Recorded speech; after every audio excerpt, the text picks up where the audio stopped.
ટોટાવાળા ક્ષેત્રપાળ દાદા, જય જલારામ બાબા।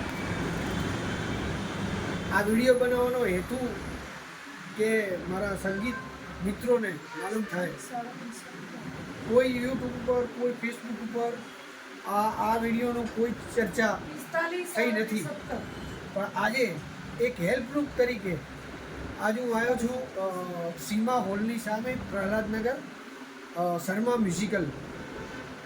શર્મા મ્યુઝિકલનું નામ પડતા જ આપણે હાર્મોનિયમ રસિકો બધા સમજી ગયા હશે કે શર્મા જે વસ્તુ ઉપર લખેલું હોય એનો નામનો લોગો છે। એટલે આજે મારું કીબોર્ડ છે કોર્ગ PA1000। વેઇટ બહુ આવે છે, કોઈકવાર ફ્લાઇટમાં મુસાફરી, ટ્રેનમાં મુસાફરી વધારે જવાનું હોય તો આટલા જે વેટેબલ સાધન માટે કોઈક એવું સારું પેટી એને રાખવા માટે બોક્સ જોઈએ। તો આ કંપનીનું છે, જરા દેખો, રોસ રોક,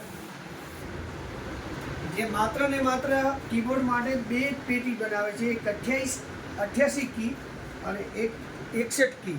રનિંગ આપણે યુઝમાં 61 કી આવે છે, બધી ગાડીઓમાં આવી જાય સુટેબલ ને। આજે એનું અનબોક્સિંગ કરું છું। આ છે આપણા રફીકભાઈ, જેમની શર્મા મ્યુઝિકલમાં ઘણી શાખાઓ છે, પણ આપણી જે સીમા હોલની સામે જે શાખા છે શર્મા મ્યુઝિકલ, એમાં રફીકભાઈ જ વર્ષો જૂના અને જાણીતા। એને તમારે કોઈ પણ પેડનું કવર, સ્ટેન્ડ, કીબોર્ડનું કવર, કીબોર્ડનું સ્ટેન્ડ, લેપટોપ સ્ટેન્ડ પોતે જાતે બનાવે છે। શર્મા મ્યુઝિકલનો લોગો આવે એ દેખીને જ તમારે લેવાનું। હાર્મોનિયમમાં તો બેતાજ બાદશાહ છે।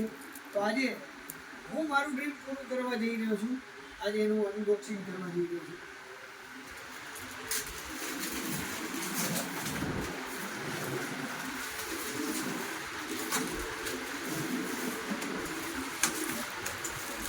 વાહ, મેં જે વિચાર્યું એવું જ છે।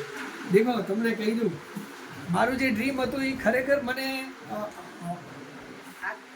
આજથી 25-27 વર્ષ પહેલાંની તમને વાત કરું, મેં ફર્સ્ટ કીબોર્ડ ખરીદ્યું હતું આ શર્મા મ્યુઝિકલમાંથી M364, જે કોર્ગનું બહુ જ ચલણમાં રહ્યું।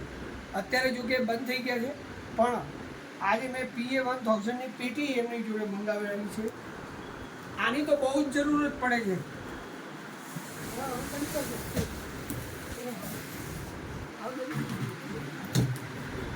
સાચી જય જલારામ, જય જલારામ।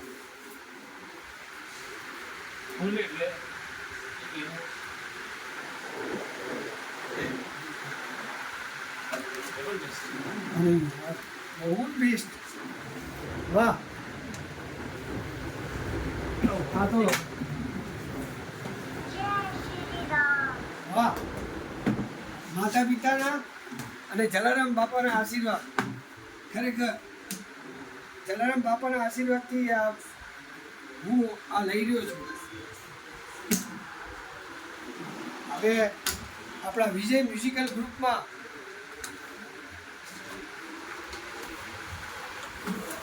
તમને વાત સમજાવું, વસ્તુ બહુ કિંમતી હોય છે, એની અંદર સ્પંચ આપેલા હોય છે, એની કરતાં આપણે જે સ્ટેપ પાઈ જેટલા કાપી અને અંદર કરવું હોય, બીજું બેલ્ટ એટલે ફિટિંગ પણ રહે, અને આ એલિમેન્ટ